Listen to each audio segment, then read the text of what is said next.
많은 사람들이 마태복음 5장에 나오는 팔복을 떠올립니다. 또 그만큼 한국 교회가 마태복음 5장에 나오는 팔복을 굉장히 많이 강조했기 때문입니다.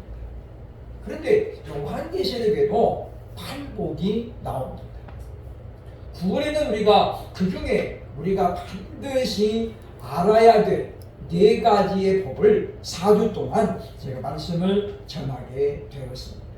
그 이유는 마태복음 5장에 나오는 팔복과 계시록에 나오는 법은 분명히 많은 차이가 있기 때문이고, 특별히 이 마지막 시대를 살아가는 이 시대에 우리가 하나님께서 약속하신 그 복을 누리는 성도가 되어야 되겠다, 그런 소망을 가지고 9월 한 달 동안 말씀을 선포하게 될 것입니다. 요한계시록의 주제를 뭘로 보는가는 설교자들마다 각기 다릅니다. 그러나 이제 제가 계시록을 쭉 연구하면서 보는 주제는 바로 다시 오실, 신랑으로 오실 예수님을 기다리는 교회라고 이제 주제를 정할 수가 있습니다. 어떤 사람들은 요한계시록을 심판과 저주 이렇게 이제 주제를 잡고 풀어가는 사람들이 많이 있죠. 왜냐? 실제로 계시록에는 7 인재앙, 7 대접재앙, 그리고 7 나팔재앙이 기록이 되고 있고, 어마어마한 심판이 또 약속이 되고 있기 때문이라고 하는 것입니다. 그러나 성경은 하나님의 심판이 목적이 아니라고 분명히 말하죠. 바로 회개하고 돌아오게 하기 위해서 하나님이 심판을 내리기도 하고 재앙을 내리기도 하셨다라고 하는 것입니다. 그래서 우리는 계시록을 보면서 과연 하나님께서 우리에게 어떤 사람이 복 있는 사람이라고 말씀하는가 우리가 귀를 기울이고 잘 들으면서 우리도 그래서 하나님이 말씀하신 그런 복 있는 사람으로 마지막 시대를 살아야 되겠다라는 다짐을 하는 시간이 되고자 할 것입니다. 특별히 계시록에 나오는 5번째 복인 오늘 본문 16장 15절의 말씀의 배경이 바로 16장 12절로 13절을 배경으로 삼고 있습니다. 또 6째 천사가 그 대접을 큰 강 유브라데 소돔에 강물이 말라서 동방에서는 왕들의 길이 예비되었더라. 그러니까 6째 천사가 지금 그 대접을 땅에 쏟으면서, 그러면서 15절에 보면 5번째 복이 말씀되고 있습니다. 결국 지금 무슨 말이냐면 하나님의 재앙이, 심판이 계속되고 있을지라도 하나님은 그 중에서 남아있는 자들에게 바로 복된 삶을 제시해주고 있다고 하는 거예요. 그러니까 우리가 보면 그렇기 때문에 계시록은 심판의 책이 아니라 소망의 책이라고 합니다. 중간중간 하나님께서 하나님의 나라를 우리에게 보여주시고, 또 중간중간에 하나님과 같이 복된 자의 모습을 우리에게 보여주고 있기 때문이다라고 하는 것입니다. 그래서 우리 믿음의 사람들은 항상 하나님 앞에 복 있는 그런 삶을 살려고 애썼음을 성경이 우리에게 보여줍니다. 그렇다면 이 복이라는 개념은 과연 무엇일까요?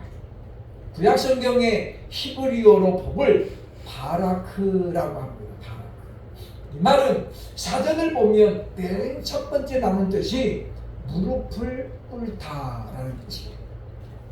그러니까 구약적인 의미로 복은 뭐냐면 하나님께 무릎을 꿇다라는 말입니다. 다시 말하면 하나님을 향하여 예배를 드리는 자가 복이 있는 자라고 성경은 말합니다. 또 뒤집으면 어떤 사람이 복 있는 사람이냐? 하나님을 향하여 예배하는 사람이야말로 진짜 복을 누리는 사람이라고 말하고 있죠.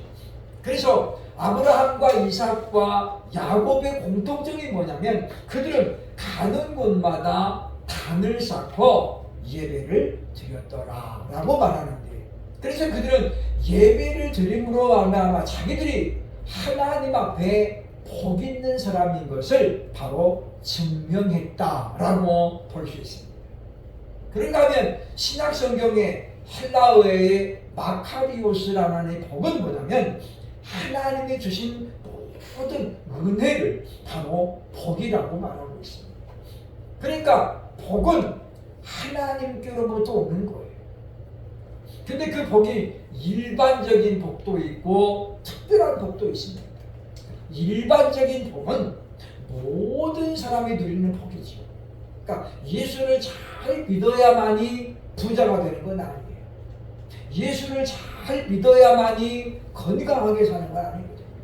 또 예수를 잘 믿어야 무병장수하는 것도 아닙니다. 그건 바로 일반적인 복이라는 거예요. 그런데 특별한 복이 있습니다. 우리가 하나님의 자녀가 되고 하나님께로부터 주어지는 복을 누리는 것은 바로 특별한 복이라고 말할 수 있다라고 하는 것이죠. 그렇다면 하나님께서 약속하신 복된 성도는 과연 어떤 사람을 가리키고 있을까요? 첫째로 오늘 본문 15절 상반절에 보면 깨어있는 사람이다 라고 말씀하고 있습니다. 보면 보라 내가 도둑같이 오리니 누구든지 깨어 라는 말이 나오죠.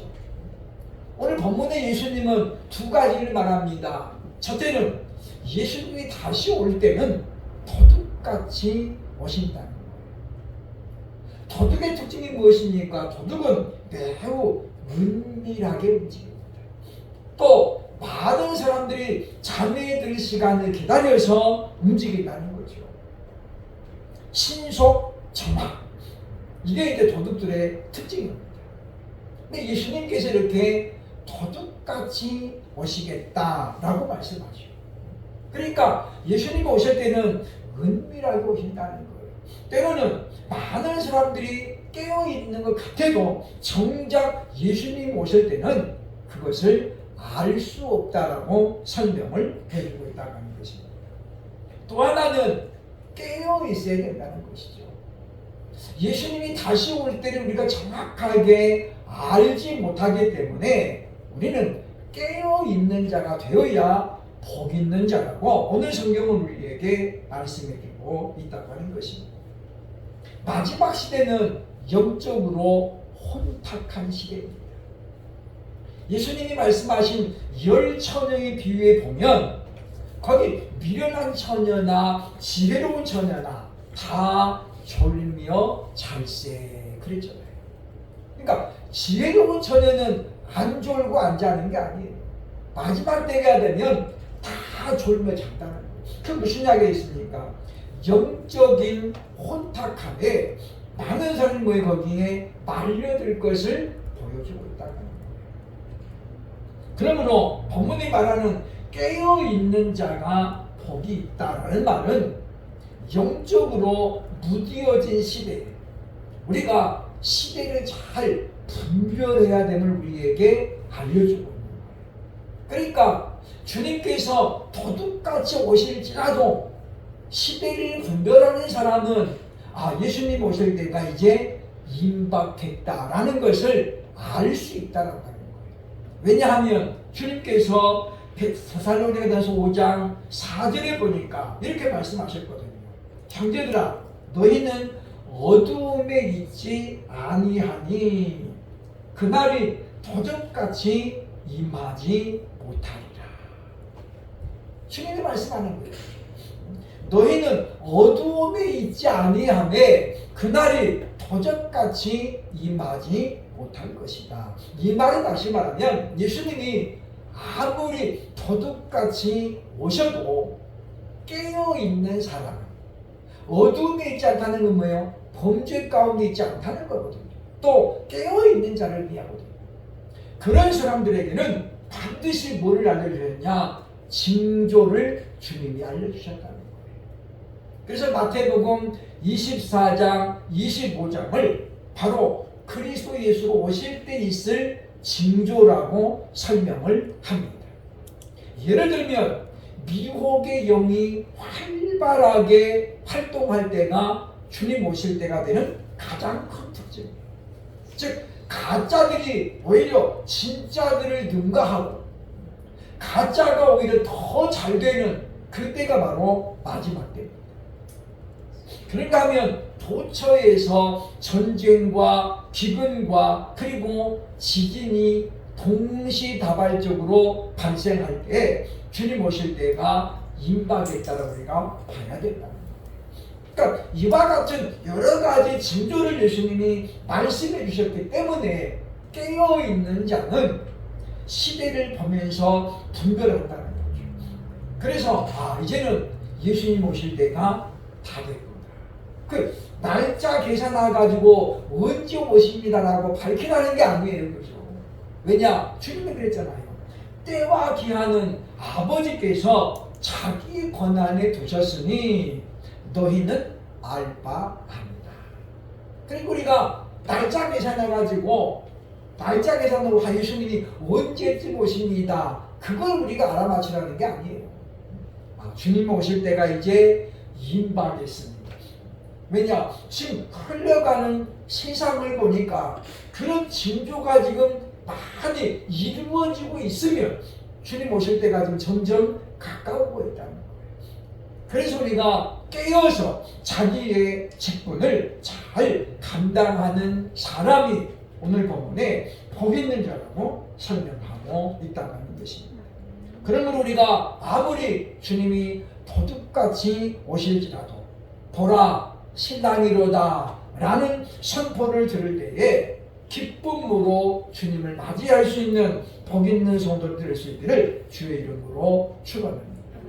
두 번째로 복 있는 사람은 누굽니까? 15절 상반 중간에 보면 자기 옷을 지키는 사람이 복이 있다라고 말하죠. 물론 세상에는 벌거벗고 다니는 사람은 아무도 없습니다. 다 그래도 가릴 때는 가리고 다닌다는 거죠. 그런데 오늘 본문에 보면 자기 옷을 지켜 벌거벗고 다니지 아니하며 라고 말씀하고 있는데, 그러면 이 말은 과연 무슨 뜻이겠습니까? 오늘 본문에 자기 옷은 예수님께서 보혈의 은총으로 입혀주신 의의 옷을 말합니다. 구원 옷을 말하는 거죠. 그런데 이 옷은 더럽혀진다고 하는 거예요. 왜냐? 우리가 이 땅에 살면서 거룩한 사람만 만나고 거룩한 일만 하는 것이 아니잖아요. 우리가 일주일에 6일 동안을 세상 일을 하면서 그 중에는 안 믿는 사람들이 믿는 사람보다 훨씬 더 많을 수밖에 없습니다. 그러니까 목사들은 물론 이제 거의 믿는 사람들만 상대를 하죠. 그러나 성도들은 세상에 살아가면서 안 믿는 자들을 더 많이 만날 수밖에 없어요. 다시 말하면 자기 옷이 어떻게 계속해서 더럽혀질 수밖에 없다는 겁니다. 그러니까 오늘 본문에 말합니다마는 자기 옷을 지켜 벌거벗고 다니지 아니하는 자가 복이 있다라고 설명을 하고 있는데, 이 옷은 뭘 말하느냐? 곧 성도의 행실을 말합니다. 그러니까 의의 옷이 뭐냐면 성도의 행실이에요. 요즘 사람들은 노출을 즐기죠, 그죠? 예전에 우리 목사님 한 분이 큰 며느리를 얻어서 며느리가 자주 오는 거예요. 근데 제가 이제 그때 목사님 댁에 책을 만드느라고 자주 갔었는데, 가면 목사님은 신문만 계속 보고 또 보고 이쪽은 다 착착됩니다. 왜 그런가 했더니 며느리를 못 쳐다보는 거예요. 며느리가 그냥 짧은 앞팬티에다가 그렇게 와가지고 막 왔다 갔다 하다 다니니까 시아버지가 눈들 때겁니다. 그래서 밥 먹으면서 목사 나는 며느리가 오면 너무 불편해. 이분이 옛날 분이잖아요. 그러니까 그냥 며느리는 전혀 그 의식을 안 하는 거예요. 왜? 자기들 또래는 다 그런 거 아니니까. 그래서 신문만 그냥 계속 쳐다보고 언제 가나 빨리 며느리 갔으면 좋겠다는 거 빨리 가라고 그랬던 기억이 이 말씀을 준비하면서 생각이 났습니다. 그러니까 예전 사람들은 그렇게 그걸 부끄러운 줄 알았는데 요즘은 오히려 뭐요? 자랑하고 다니잖아요. 늘씬한 다리, 각선미를 자랑한다라는 것인데 우리가 그걸 보면서 성도의 행실은 첫째가 뭐예요? 거룩해야 된다. 그래서 자기 옷을 지켜서 벌거벗지 않아야 된다는 거예요. 즉 다시 말하면 행실이 거룩해야 된다는 거예요. 교회가 점점 이제 존경받지 못하게 되면서 사람들은 교회 무용론을 지금 이야기합니다. 교회가 왜 필요하냐 그런 말들이 지금 계속 나오고 있다는 거예요. 그러나 AI가 예측을 했잖아요. 그죠? 앞으로 많은 직업군이 사라지게 됩니다. 그러나 종교는 절대로 AI가 대체할 수 없다라고 결론이 났잖아요. 그죠? 왜냐? 영적인 문제를 다루기 때문에. 모든 AI는 데이터잖아요. 데이터죠. 데이터를 다 모아가지고 그걸 분석하는 겁니다. 그렇기 때문에 영적인 것까지는 감성적인 것까지는 AI가 터치할 수 없다라고 하는 것이죠. 그래서 우리가 결국은 복 있는 자가 많아져야 교회의 권위는 다시 회복이 되고 그래서 사람들은 종교가 특히 교회가 반드시 필요하다라는 것을 인정하게 된다는 거예요. 대한민국이 오늘 이와 같이 잘 사는 나라가 된 그 이면에는 바로 기독교의 역할이 컸다는 것을 우리는 결코 부정할 수 없습니다. 알렌 선교사가 의사였잖아요. 이분이 들어오면서 고종의 주치의가 됩니다. 그러니까 고종 때는 한방만 있었거든요. 모든 것이 침이요, 뜸이요, 부항밖에 없었는데 알렌이 오면서 뭐 수술을 하는 것이죠. 째고 그리고 긁어내고 꼬매는 거죠. 그런 걸 보면서 고종 황제가 어떻습니까? 깜짝 놀랍니다. 상상도 할 수 없었던 일들이죠. 그렇게 해서 우리나라 최초의 현대식 병원 광해원이 설립이 됩니다. 그러니까 이 병원이 들어오면서 의학이 얼마나 발전했습니까? 또 선교사를 들으면서 교육이라는 것이 시작이 되거든요. 그래서 연세대학교 연희전문학원이 생겨나게 되고 그리고 수많은 기독교 학교가 세워지게 되었다라고 하는 거죠. 그러므로 우리는 바로 그럴 때는 많은 사람이 어떻습니까? 교회의 덕을 많이 봤잖아요. 그런데 지금은 그런 일들이 많이 약해지고 있는 건 뭐냐? 오늘 우리가 의의 옷이 지금 많이 어떻게 해요? 더러워졌다는 거예요. 노출됐다는 거죠. 그러므로 성경은 우리에게 말씀합니다. 자기 옷을 지켜 자기 수치를 드러내지 않는 자가 복이 있다라고 말씀하고 있다고 하는 것입니다. 그러므로 우리가 올바른 행실을 통해서 하나님께 영광을 돌리고 또 교회에도 본을 보이는 그런 사람들이 많아질 때 한국교회는 더 이상 손가락질 받는 교회가 아니라 이 땅에 반드시 필요하다라고 인정받는 교회가 될 수밖에 없다는 것입니다. 대형 교회들은 주일날 되면 그 지역에 몸살을 앓습니다. 교통 통제 때문이죠. 그런데 모든 교회가 다 그런 건 아닙니다. 어떤 교회는 그 동네 사람들이 오히려 적극적으로 교회를 편들어주고 코로나 때도 그래서 그 교회가 예배를 정죄당했을 때 그 지역의 사람들이 전부 서명을 해가지고 저 교회는 절대로 그런 교회가 아니다. 그래서 편을 들었던 교회가 몇 개가 있습니다. 우리도 이와 같이 참으로 우리의 거룩한 옷을 우리가 지킴으로 복 있는 사람들이 돼야 되겠다라고 하는 거죠. 세 번째 보면 부끄러움을 보이지 않는 자가 복이 있다라고 말씀합니다. 15절에 말하고 있는 이 부끄러움은 무엇입니까? 바로 수치와 허물 그리고 죄를 말합니다. 이런 부끄러움을 보이지 않는 자가 지금 복 있는 자다라고 말하죠. 다시 말하면 깨어 있어야 될 이유 그리고 자기 것을 지켜야 되는 이유가 뭐냐? 그 이유가 뭐냐면 부끄러움을 보이지 않기 위해서예요. 하나님의 사람 노아는 당대의 하나님이 인정하신 의인이었고 완전한 사람이었습니다. 그런데 그가 홍수 이후에 포도농사를 짓고 그 포도주에 그냥 취했어요.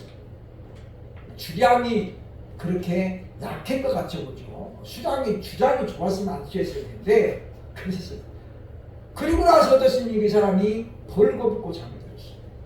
가운데 둘째 아들이 그 모습을 보고 형제들에게 얘기했습니다.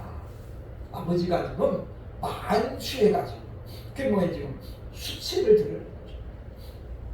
그로 인해서 나중에 노아가 깬 다음에 뭐요? 자기 허물을 안 덮여줬다고 해서 둘째 아들 함을 저주합니다.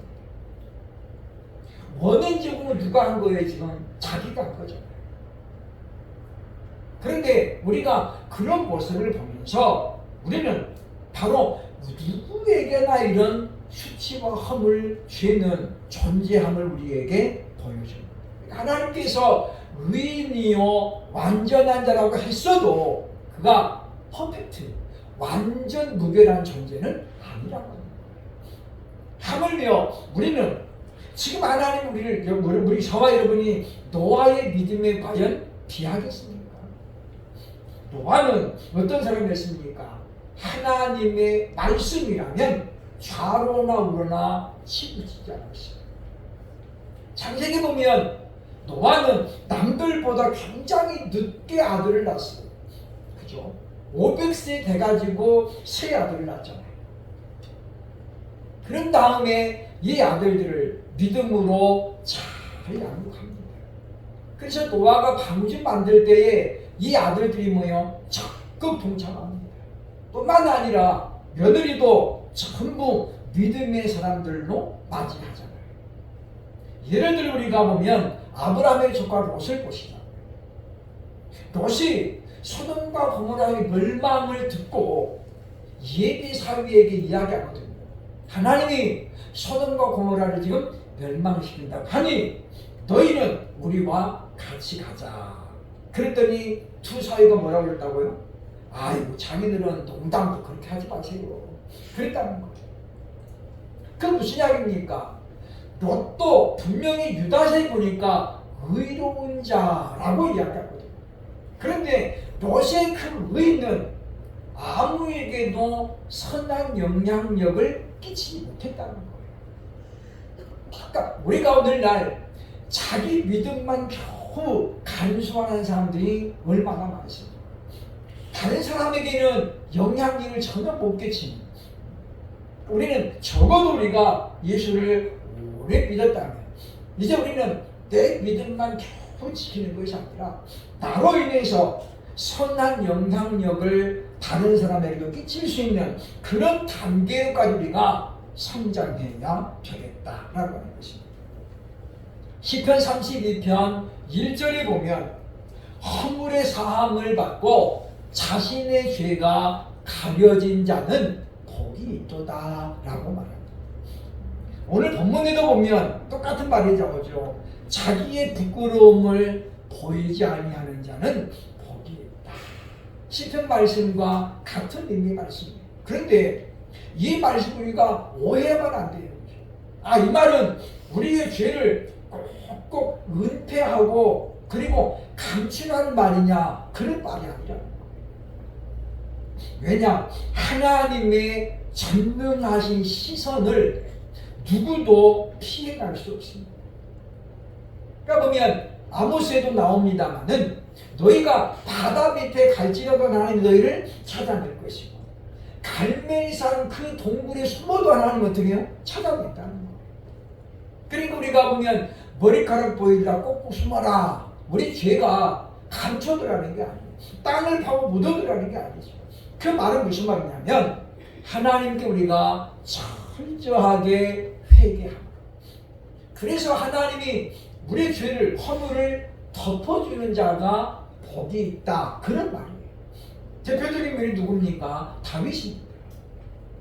사실 다윗이 우리아의 아내 밧세바를 범한 사건은 지금 현대적인 시각으로 봐도 죽어봤다는 거예요. 그렇잖아요. 자기를 위해서 목숨도 아까워지 아니하고 휴가 나와가지고 집에 안 들어가고 그러죠. 밧세바가 얼마나 아름다웠는지는 다윗이 한눈에 반했잖아요. 다윗 곁에 여자가 없었을까요? 다윗 곁에는 왕궁이기 때문에 여자가 얼마나 많겠어요. 근데 밧세바는 그 중에서도 뭐요? 탁월한 미모를 가졌었다는 거죠. 그런 그를 그가 범하고 난 다음에 임신했잖아요. 탈로 날까봐 우리아를 제거하는 거예요. 그러니 그 다윗의 죄가 실로 악하였다라고 성경은 말합니다. 믿지 않는 사람도 그런 죄는 안 짓는다는 거예요. 선지자 나단이 다윗에게 그 죄를 지적할 때에 다윗은 어떻습니까? 낯싸겁게 그리고 왕의 체면 이런 거 전부 내려놓고 하나님 앞에 회개하죠. 그래서 하나님께서는 그 허물을 그 죄를 어떻게 해요? 이제 가려지는 거예요. 덮어주는 거예요. 오늘 성경이 말하는 부끄러움을 보이지 아니하는 자는 바로 그런 사람을 말하는 것입니다. 우리가 살면서 죄를 안 지으며 살아가면 얼마나 좋겠습니까? 그것이 우리의 궁극적인 목표지만 그러나 우리가 이 땅에 사는 동안은 우리가 무죄하게 살 수가 없는 거예요. 생각하는 것도 마음 먹는 것도 죄라고 성경이 말하고 있기 때문에 그러므로 우리는 이 시대를 바라보면서 참 사람들이 너무나도 지금 뻔뻔해지고 있는 시대를 우리가 지금 살아가고 저 사람은 양심이 있나? 그런 생각이 들 정도로 그런 일들이 얼마나 많은지. 문제는 그런 사람들이 지금 국민의 지도자가 되고 있다는 거에 문제라는 거죠. 부끄러움을 모르는 사람들. 자기 허물이 다 드러나는데도 뭐요? 막 우기잖아요. 내가 뭐 잘못했는데 막 이런. 그러니까 우리는 그러기 때문에 우리가 특별히 분별력을 가지고 사람을 뽑아야 되겠다라는 것입니다. 16장 13절 오늘 본문 16시 이런 말이 나옵니다. 또 내가 보매 개구리 같은 새 더러운 영이 용의 입과 짐승의 입과 거짓 선지자에 대해서 나오니 왜 마지막 때는 부끄러움을 보이지 않는 자가 복이 있냐면 여섯째 천사가 대접을 쏟을 때에 개구리 같은 새 더러운 영이 등장한다는 거예요. 여러분 개구리의 특징이 뭔지 아십니까? 어디로 뛸지 모른다는 거예요. 그리고 개구리는 뛸 때 반드시 오염물질을 배출합니다. 그리고 시끄럽기가 짝이 없어요. 얘들처럼 말 안 듣는 동물이 없어요. 야 조용해! 근다고 얘가 안 지저분해진다. 잠을 못 자게 시끄러워요. 그러니까 오늘 본문에 보면 우리가 이 마지막 때는 깨어 있어야 되고 그리고 자기 옷을 지켜야 되는 이유가 뭐냐면 부끄러움을 보이지 않기 위해서인데 개구리 같은 새 더러운 영이 오면 없는 말, 있는 말 어떻게 다 통보한다는 거야. 야, 예방교회 윤목사 말이야 30년 했다는데 걔 그냥 허물이 많아. 이런 말을 어떻게 개구리 같은 영이 어떻게 막 떠벌린다는 거야. 그때 결배 가려면 어떻게 해야 돼요? 하나님이 우리의 허물들을 가려줘야 돼요.